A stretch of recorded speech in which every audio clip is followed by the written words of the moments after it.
So hi Amit uncle Hello, and beta. welcome to the third episode of Future Founders. Today I'm just going to be asking you a couple questions. Okay, so to start off, what personal experience led you to start Yulu? So before Yulu, in movie, Yeah. and we all came to this place. Office was nearby, and it is 2011-12 when Outer Ring Road was having only few companies, and we'll go from home to office. It will take 7 to 8 minutes.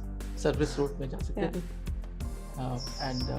but then lot of companies started coming, and the journey which was 7 to 8 minutes started becoming half an hour, sometime 1 hour, and sometime you're not allowed to do what you want to do. So you just get into the office, and everyone is like, oh, I spent half an hour, I spent 1 hour just to cover 1 kilometer. And this thought of that, hey, everyone of us is struggling so much with this whole traffic congestion. Air pollution also, every year they say, oh, air quality is very bad. Yeah. So these two things led me to think about that, hey, we should do something about it. And I ended up picking up this as a problem. Wow. So how did you have the courage to make such a big leap from leaving InMobi to starting a completely new company? I would say that even starting InMobi was not a easy one, and you don't take those decisions from your brain, you take it from your heart. Yeah. And when you are taking it from your heart, then there is no fear. Yeah. So you don't need courage, you need madness. So that's exactly what happened when we started InMobi. Bunch of us, including your father, Naveen, we thought that the world will change. Everyone will use mobile phone and they need advertising just like Google. So why don't we do something about that? So that happened.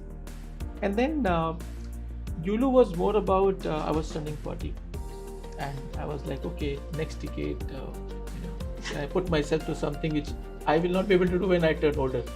So that was the reason of me picking up a social problem. As I said, that each one of us was struggling how to get to office, how to breathe clean air. So not from here. Wow.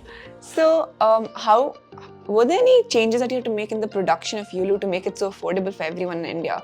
Because India is a country with like a very diverse array of people. So they go from people like from every type of person. Sure. No, actually you're right. And that is the beauty of entrepreneurship. You are obsessed about a problem, and problem has to be solved in the context of the impact you want to create, right? So for example, I can go to my office from my home using an air taxi, right? I can afford it, but what about hundreds of millions of people in the country where they live in big cities? They cannot just get to an air taxi all the time. So when we were thinking of solving the problem, the canvas was not just the elite in the country, but problem was the normal general who is on the road. And we know that the answer is also not a car, because car, even if you make them electric, the traffic congestion will not go away. So imagine all of the cars are Tesla. Will it solve the congestion problem? Answer is no. So we needed a small product. We needed a product which is not using a fossil fuel. And from there the thinking started, and actually the first product was not even what you see on the road. It was a bicycle, which we ran happily for 1 year, realized that this is not efficient. So we moved to electric. And it was a very grounds up thinking. Rather than taking something off the shelf, we took inspiration from a bicycle and thought about that, okay, bicycle form factor has to be made something with power. So you put some motors, put some engine. Although we were not the manufacturers, so we did take help from OEMs, so people who make those electric vehicles. But that was a thinking how it would work. Okay, so Yulu aims at like having sustainable transport, right? So since it is a very important field, especially today. How do you think more people can get into it and start companies surrounding it? So actually, each one of us will look at it. See, when I was a kid, you don't know what you're capable of, right? You look people around you, say, okay, he has done it, maybe I can also do it. And it happened in my case. One of my dear friend, when he got into IIT, I thought, I was just like him. What is the big deal into? Same thing is true even our entrepreneurship. When InMobi started, there were not too many startups. Because there was no one to look up. But then so many people, even within InMobi, there's so many founders, as you know. Yeah. that people who were part of movie journey, they said, oh, ये तो हम भी कर सकते हैं. What's the big deal in that? So they also started thing. And then suddenly there's an ecosystem that got developed. So not only you have people who are willing to take chance, work on hard problems. There were people who are willing to join them as a core member team. There are people who are willing to back them from a money perspective. So it's actually all about you seeing some inspiration. And in Mobi Days, for example, there were not many startups. We were one of the first ones. Yeah. People did not know that there's a life beyond, let's say, Infosys or Wipro when it comes to tech. We used to see companies in the West that, oh, they started some startup, cool startup, and they're doing something for the world. And we sitting here, we did not have that conviction or that understanding. But thanks to some of us having a global exposure, we thought it can be done in India also. So that's how we got on board. Same thing happened when you are, let's say, in college days. You don't know what you are up to, and typically you have some inspiration in your family, your friend circle, your neighbor, whose auntie will say, "Oh look," mama will say, "Oh look, that auntie, that's that guy who got into this college," and that inspires you, right? That I'm better than him, or I'm equivalent to him or her. So that's exactly what happened within Movie Time, and InMovie actually led to a lot of founders within InMovie, which was very cool thing we're very proud of. And then now there's a huge ecosystem. So when you go to now colleges, people are not looking for safe jobs anymore. Especially the IITs. No one is looking to join some so-called traditional company. They're saying, oh, I will join a startup, or I will do my own startup. So the fear of failure is gone. And I think everyone's seeing some success, some excitement. So that is what has snowballed into our country. So if you ask me today, if you say, hey, I want to drop my college and do a startup, people will not look at you with strange eyes. They say, okay, this is okay. This is normal. It's okay to start a company at in even 10th grader can do that. And people like Aditya of Zepto, they got into college, they got in Stanford, but they said, no, this is not worth it. Let me do my startup. So look at this. Everyone is happy about it. Yeah, that's actually very true. People my age right now are like, oh, I'm going to start this, I'm going to do this. Like everyone's looking to start something. Because you are now far more daring. And the good part is the people around yourself who are willing to back you, from your family to your friends to people who will join you as a company, investors who will give you money. The market is out there, they're willing to experiment with new things. So I think this is a time. So when you were starting Yulo, how did you convince people to come on board? So it was relatively easy. As I said, it was extremely difficult when we started because everyone was like that, who will join this unknown company? And that too, we had very lousy office space. So no business model, not too much of money, and lousy workspace. But it was kind of okay. People will come and meet. Okay, they're up for something big. Let me take up lunch. And the people who took lunch early, they celebrated their decision and they had good time. In Mobi was one episode, but fast forward almost 10 years into the journey, Yulu started. I think ecosystem was already there. I will not say it was easy because there's still lack of resources, lack of broad market fit. So at the same time, when you're a second time founder, that too, after gone through some success, you have experience. It is easier. So you know that what you need to see from your side, and then you also know that what person is looking from on the other side. So that was the part. But as I said, that it's not just you. Today you go to college, people are willing to take this. They don't want that cushy comfort job. They will go do new things, and it is not that difficult. So out of the various areas that we have that people could go into business and, like from sustainability to tech and everything, what do you think people need to focus on right now, which is like the most important right now? I would say that technology is now a horizontal thing. It's not like, oh, you are doing a tech company. There's nothing called a tech company. You're solving some problem, right? Using tech. Even sustainability, which used to be kind of a vertical, I think it's becoming horizontal. Which means that you can start an education company, focus on sustainability. You can start a food business, focus on sustainability, and so on. And if you look at the larger layer, whatever way you cut it, it's all about what you are passionate about. Someone will be passionate about mental wellness.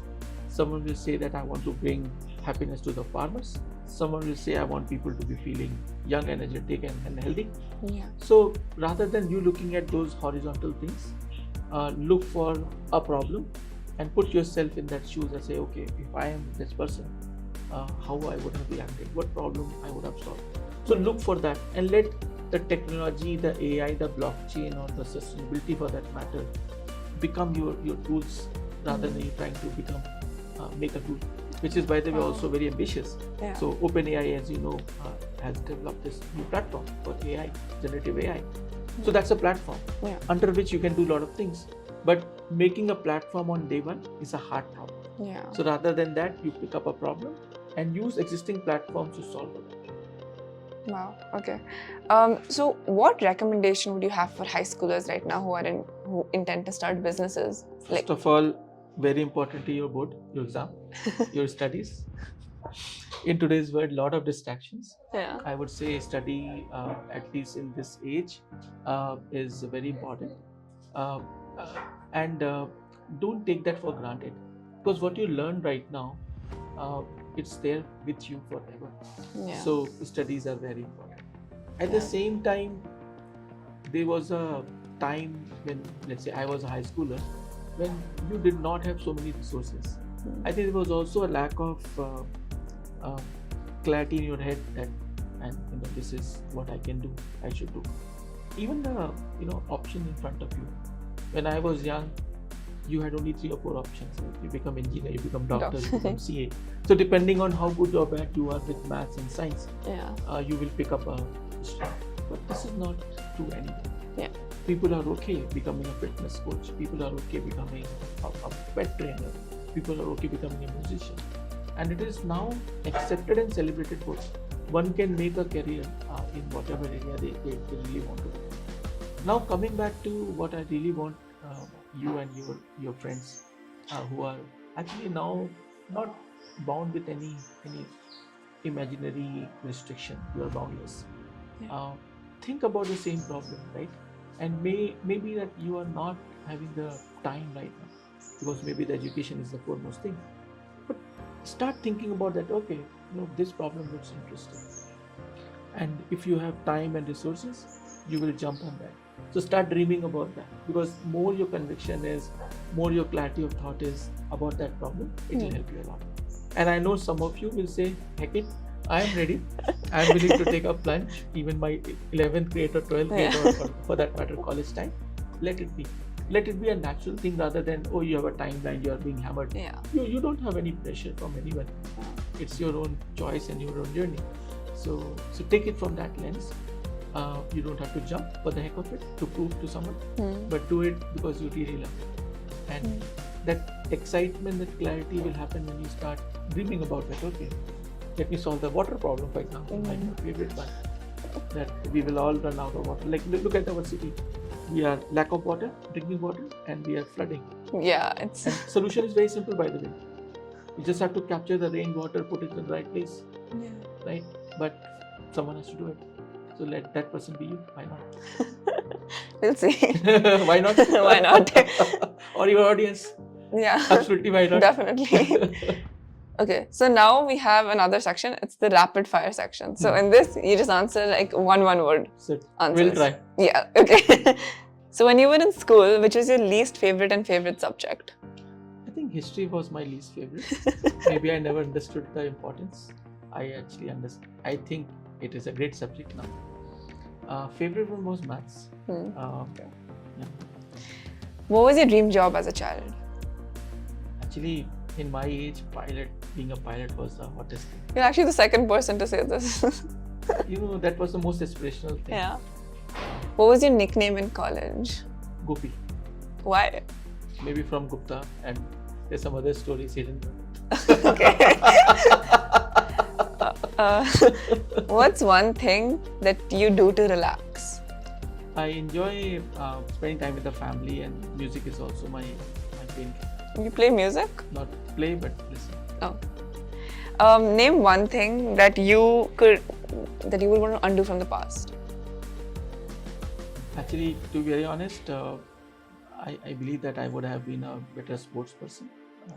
Like I picked some sports and certainly some capability to play music for real, like my guitar or my drum.